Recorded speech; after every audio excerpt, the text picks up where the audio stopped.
Halo semuanya, kembali lagi bersama gua CRY dan terima kasih telah mampir ke video gua. Jadi untuk video kali ini gua bakal melanjutkan video gua yang sebelumnya yang membahas tentang anime ilegal ya. Bukan anime ilegal sih, ya atau intinya tentang apa?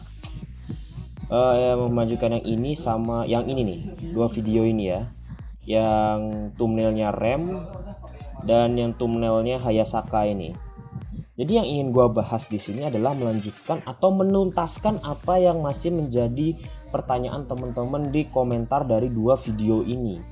Yang pengen tahu videonya apa bisa cek aja di list video gue. Ada yang thumbnailnya Hayasaka Ai dan yang thumbnailnya Rem sang waifu terbaik sepanjang sejarah.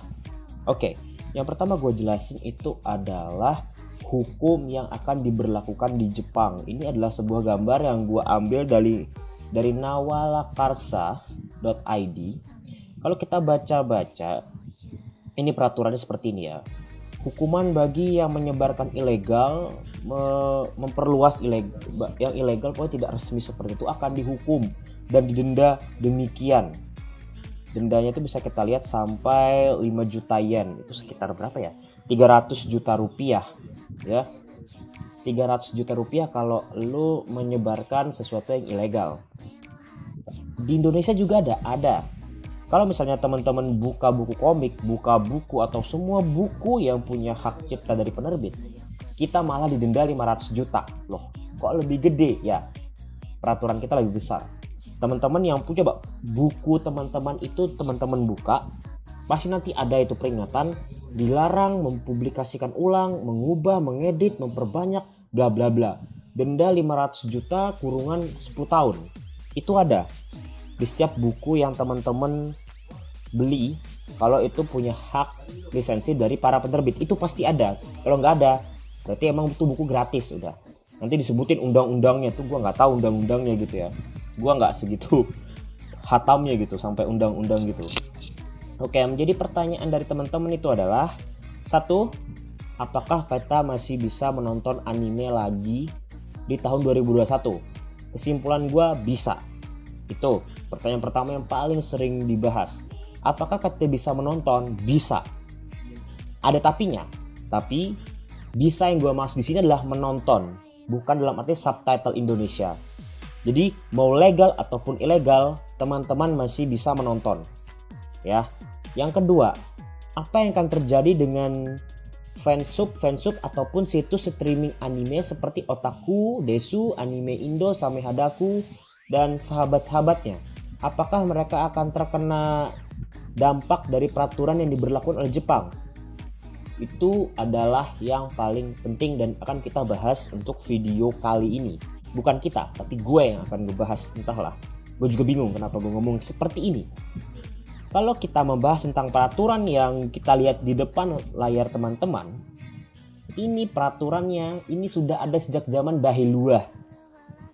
Ya, peraturan tentang hak cipta ataupun pencurian hak cipta karya dalam bentuk apapun di setiap negara itu sudah ada sejak zaman kapan. Masalahnya adalah ini peraturan bakal dipertegas atau enggak. Contoh, tadi kayak buku pelajaran deh, itu kan sebenarnya dilarang fotokopi loh. Ingat, buku pelajaran teman-teman waktu sekolah itu dilarang difotokopi dalam bentuk apapun, dalam alasan apapun. Tapi kalau kita misalnya ada masalah, ya udahlah bukunya fotokopi aja. Itu kadang kata guru, kata teman, kata apa, itu kan aman-aman saja. Kenapa? Karena peraturan itu tidak tegas.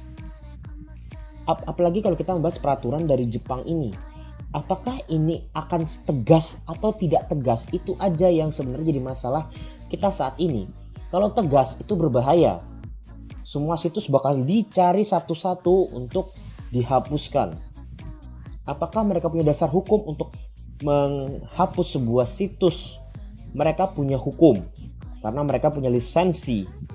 Nah, yang berikutnya adalah siapa yang berhak menghapus situs tersebut? Berhak di sini apakah dia pemerintah, apakah dia pemilik karya, apakah dia pemilik lisensi?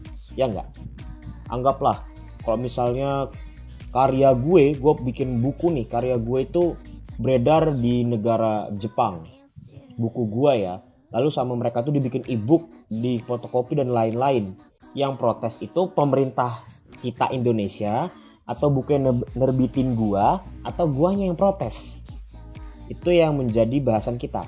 Yang protes adalah pemilik lisensi. Kalau dalam buku itu penerbit. Misalkan komik Jepang, contohnya One Piece, itu kan yang punya lisensinya kan Shonen Magazine ya kalau nggak salah ya. Kita cek aja dulu My Anime List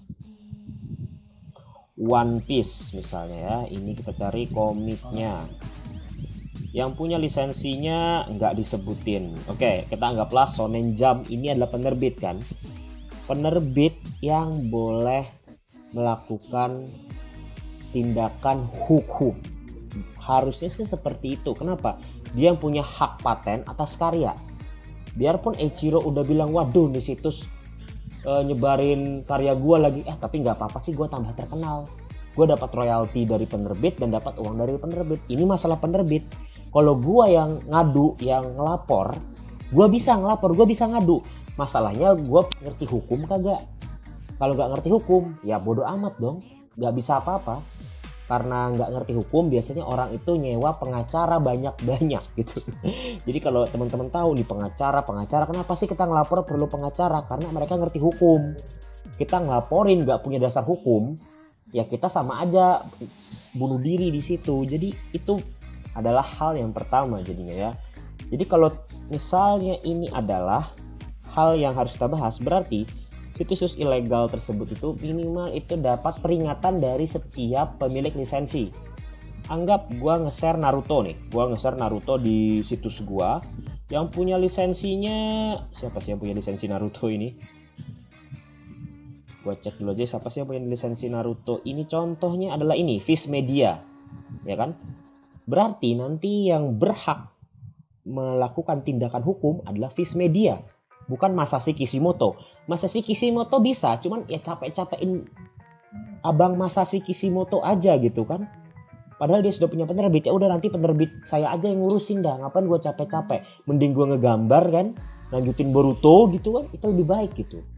Jadi yang punya hak untuk melakukan tindakan hukum itu adalah Viz Media. Jadi kalau misalnya teman-teman itu, gue udah banyak lihat tuh di sosial media gitu ya. Ada fansub atau situs yang dapat email dari studio Silverlink, dapat email dari studio Madhouse, dapat email dari studio GC Staff, A1 Pictures dan lain-lain, Ufotable dan lain-lain. Mereka itu developer. Mereka itu adalah studio yang membuat animenya. Mereka cuma buat, mereka digaji, dikasih uang nih, gua kasih lu 1 triliun buat nih anime. Udah gitu aja. Ya kan? Nanti yang modalin itu yang ngurus, yang ngasih uang. Contohnya salah satu judul aja deh, Ufotable misalnya Kimetsu aja lah, Kimetsu no Yaiba. Kita akan lihat ini. Kimetsu no Yaiba dilisensikan oleh ini Aniplex of America. Jadi kalau misalnya terjadi yang namanya pembajakan, maka Ufotable itu nanti nunggu aja, santuy aja mereka itu. Waduh dibajak, oh ya udahlah, nanti Aniplex of America yang akan ngirim surat peringatan, email peringatan dan lain-lain. Karena mereka punya hak secara hukum gitu loh, secara hukum dan juga secara lisensi. Gua gua punya karya lah, tapi karya gua kan sudah gua kasih haknya ke orang. Gua punya karya gua dibeli orang, apakah nanti kita gitu yang misalnya protes lalu itu karya gua, tapi secara hukum karya lu sudah lu beri haknya ke orang dan lain-lain. Gampangnya satu dah, Thomas Alva Edison itu katanya penemu lampu, tapi jangan lupa dia tuh cuma beli hak paten dari orang, ya kan? Dia beli hak paten, jadi nama dia lah yang diagung-agungkan sampai saat ini, padahal bukan dia yang menemukan. Dia tuh cuma memperjelas atau mengembangkan karya orang lain yang sudah dia beli hak patennya. Coba cari aja deh sejarahnya Thomas Alva Edison dan penemu lampu yang sebenarnya. Itu hanya sedikit yang ingin gua kasih tahu ke teman-teman. Oke, sudah berapa lama? Sudah hampir 10 menit. Nah, yang berikutnya yang dipertanyakan oleh teman-teman itu adalah yang ketiga. Oh ya, sebelum dulu, sorry. Yang nomor 2 tadi, apakah situs-situs ilegal di Indonesia itu akan tetap bertahan? Jawabannya akan bertahan sampai mereka diberi peringatan. Itu aja. Kita ini secara sebagai orang kita harus memberikan namanya peringatan. Peringatan tuh kayak kasasi. Kasasi itu langsung. kita kasih kok kasasi sih, bukan, pokoknya ada istilah dalam hukum untuk memberi peringatan, itu gue lupa, bukan kasasi itu permintaan permohonan, sorry gue ngawur. Jadi harus dikasih peringatan dulu, bukan diancam, dikasih peringatan kalau membludak, nah baru hukum diambil. Kita udah kasih peringatan tapi Anda tetap melakukannya, itu baru dilakukan. Kesimpulannya cuma di situ doang. Apakah mereka akan hilang, situsnya akan hilang kalau kecium sama lisensi, yang punya lisensi, lalu dia itu ingin melakukan tindakan. Bang, kalau misalnya nih di situs gua ada 1000 judul anime, dan ada anime Cina, anime Jepang, anime Korea, dan lain-lain. Apakah situs gua itu kalau dapat peringatan dari studio anime Jepang, akankah situs gua itu akan terhapus, akan hilang dari peradaban? Jawabannya adalah tentu saja. Bukan berarti lo satu aja judul yang diprotesin, yang kena itu adalah tempat penyebarnya. Mau nggak mau gitu. Kalau misalnya kita dikasih peringatan, ya ada sebuah desa, di desa ini ada maling, tolong maling itu berikan kepada kami, atau maling itu kalian habisin, kalian hukum, kalian hapus, dan kalian usir dari desa kalian. Anggap adalah ada yang seperti itu. Ternyata nggak diapa-apain, ya iyalah, orang yang ngasih peringatan itu bombardir tuh kampung, artinya nggak tahu diri. Nah seperti itu aja logikanya. Jadi secara hukum satu penyebar itu kena, dan yang pemilik yang bertanggung jawab, karena setiap situs itu punya penanggung jawab secara langsung.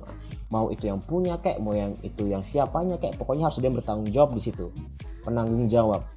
Itu sebabnya di setiap instansi, mau besar atau kecil, wajib punya kuasa hukum. Ini gue ngasih tahu ke teman-teman ya. Teman-teman punya usaha jualan seblak misalnya, kecil aja di pinggir jalan kan, tapi nggak punya kuasa hukum, abis itu diserang sama orang yang ngerti hukum, habisnya. Kita ini negara hukum, semuanya itu by undang-undang. Yang dibahas tuh undang-undang yang berlaku. Kalau pakai hati nurani, pakai kita temen, kita sohib, itu nggak berlaku di negara hukum. Jepang, Indonesia tuh negaranya hukum.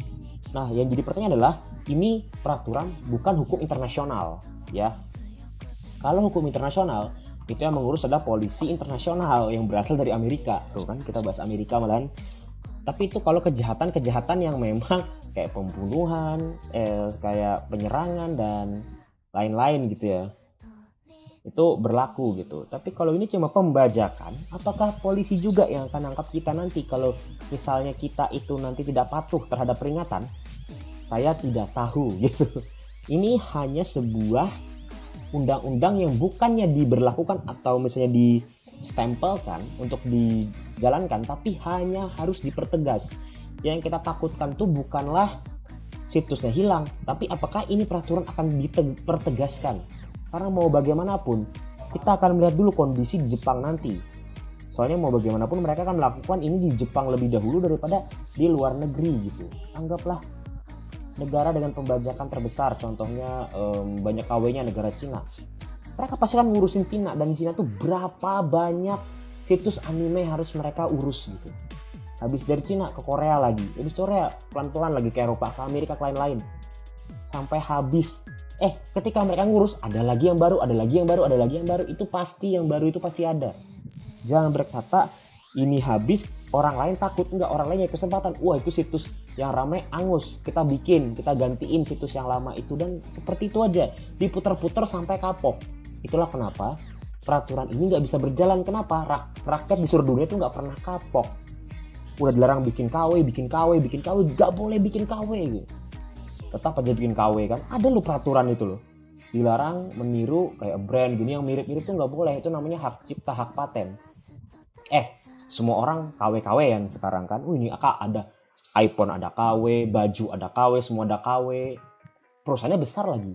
Itu bukan karena gak tegas, itu karena capek ngurusnya sebenarnya. Kalau gue jadi orang yang duduk di kursi tertinggi hukum di sebuah negara, gue pasti capek ngurusnya. Pasti tuh gue capek juga ngurusnya ya. Apalagi orang-orang yang sekarang tuh udah pusing kan. Udah dikasih peraturan, udah ditangkap, masih ada aja lagi kan. Agak paham sih gue. Itu poin kedua, jadi kesimpulan demikian. Poin ketiga yang banyak ditanyakan oleh teman-teman, aku sih nggak terlalu ingat ya. Tapi kalau tidak salah itu, apakah kita akan menonton itu legal atau ilegal nantinya. Yang jelas yang tonton tuh sudah pasti ilegal, karena legal bayar, itu aja. Lalu ada pertanyaan yang menarik ini. Pertanyaan ini sangat menarik banget sampai bikin gue ketawa gitu. Bang, gue beli Blu-ray, lalu Blu-ray itu gue copy ke komputer, lalu dan itu gue bagi-bagi gitu. Itu boleh kagak? Ya boleh. Kata siapa kagak boleh gitu loh. Logikanya seperti ini loh. Lo beli barang, artinya kan lo sudah beli hak pakai ya. Ini gue ulang-ulang biar lu paham. Hak pakai. Lu beli sepeda lu pakai temen lu. Lalu lu masuk penjara karena minjemin temen lu sepeda gitu. Kagak mungkin kan? Atau temen lu masuk penjara karena pinjem sepeda sama lu. Kagak mungkin. Sama juga kayak ini gitu. Sebenarnya seperti itu. Kita beli 500 juta, lalu kita kasih ke teman-teman, kan di copy jadi banyak. Lama-lama semua orang punya. Ya kita nggak tahu kenyataannya, tapi itu boleh nggak? Harusnya sih boleh. Harusnya boleh. Cuman itulah kenapa dibuat lagi peraturan, diperketat lagi. Dan juga di Indonesia kita tahu ada peraturan juga dilarang menduplikat dalam bentuk apapun. Itu sebenarnya peraturan yang sangat gimana ya menurut gue ya. Itu kejam ya. Kita beli lalu kita nggak boleh ngapa-ngapain sama hak yang telah kita beli. Tapi kalau misalnya itu nggak ada, kasihan kreator, kasihan para pembuat karya, kasihan yang para pencipta, malah mereka yang nggak dapat apa-apa gitu. Tapi itu adalah resiko dari kalau kita membuat karya gitu kan. Anggaplah sekarang ini gue menggambar, besok dipakai orang gitu. Karena apa? Karena gue share ke internet.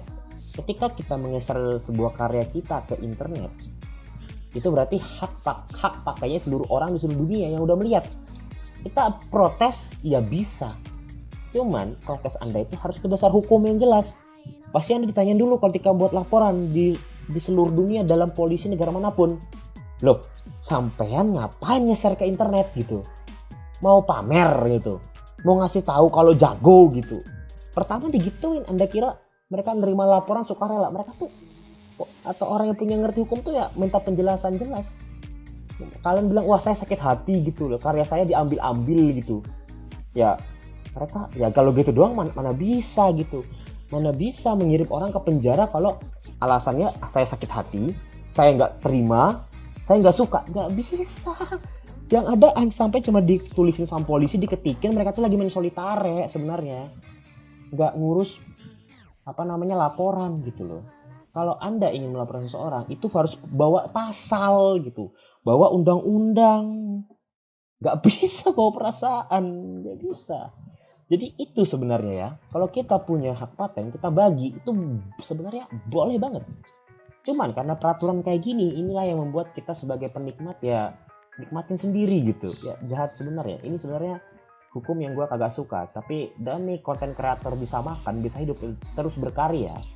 Ya sudah lah ya, kita terima aja dulu apa yang ada. Oke, kita sudah di berapa menit gue berbicara nih, sudah sampai hampir 20 menit. Kita akan ke kesimpulan. Jadi gue membahas pertanyaan-pertanyaan tadi, gue rangkum lagi di satu kesimpulan di segmen terakhir ini. Yang pertama adalah apa tadi? Apakah situs-situs itu akan menghilang, situs-situs kesukaan kita tempat kita download? Jawabannya 80% enggak. Itu kata gua. 80% enggak. 20%-nya hoki. Jadi kemungkinan besar enggak. Kenapa bang lu bisa beri kesimpulan seperti ini gitu? Padahal lu sudah ngejelasin hukum, udah ngejelasin ini, ngejelasin itu. Kenapa bilang enggak? Bro, gua kasih tahu. Rumor kayak gini tuh udah hampir 4 kali gua taunya gitu loh. 2013 dulu bilang Jepang akan memblokir seluruh situs-situs bajakan. 2015 Jepang akan menghukum seluruh penyebar bajakan di dunia. 2017 Jepang akan bla bla bla, seluruh anime akan gulung tikar bla bla bla bla. Tapi kenyataannya sampai sekarang ada kan. Kita nih, gue punya sebuah kesimpulan itu berdasarkan satu pengalaman, dua berdasarkan wawasan yang gue punya. Jadi gue berani punya kesimpulan kayak gitu. Dan itu adalah sebuah kesimpulan yang bakal gue pakai sampai saat ini dulu, karena besok mungkin kesimpulan gue beda. Dan gue bikin juga sedikit tausiah juga kepada teman-teman gitu ya. 2021 kita masih bisa menonton anime. Udah gitu aja. Seperti sekarang. Iya, seperti sekarang. Kenapa bang? Seperti sekarang. Karena untuk memberlakukan sistem per sistem atau peraturan seperti yang kita baca-baca ini, gak bakal dalam 1 tahun itu selesai. Perlu 10 tahun dan itu punya kekuatan yang cukup dan ketegasan yang luar biasa untuk benar-benar menghapuskan gitu peraturan seperti ini gitu kan. Perlu berapa lama? Mungkin kamu udah punya 2 anak, 3 anak, 4 anak, baru wah seluruh situs bajakan telah hilang. Yang dulu waktu aku masih remaja, sekarang udah lebih banyak lagi situs-situs yang lain. Pasti seperti itu. Oke lah, situs-situs yang sekarang itu 10 tahun kemudian akan hilang, tapi yang baru-barunya akan muncul lagi. Dan itu pasti. Di dunia ini tuh semua perlu kesempatan. Ada yang hilang, kita kasih alternatifnya supaya orang-orang akan tetap menikmati hidupnya. Jadi kita sebagai sesama penikmat anime Jepang, gua akan selalu memberikan hal-hal yang over positive thinking kepada kalian, karena itulah yang telah gua rasakan selama 8 tahun menjadi penikmat anime Jepang, sejak gua nonton High School DxD sampai gua barusan menyelesaikan nonton Fugo Keiji Balance Unlimited ya. Jadi itu saja sekian dari gue. Buat teman-teman yang penasaran backsoundnya ini apa, gue kasih tahu nih, backsoundnya itu adalah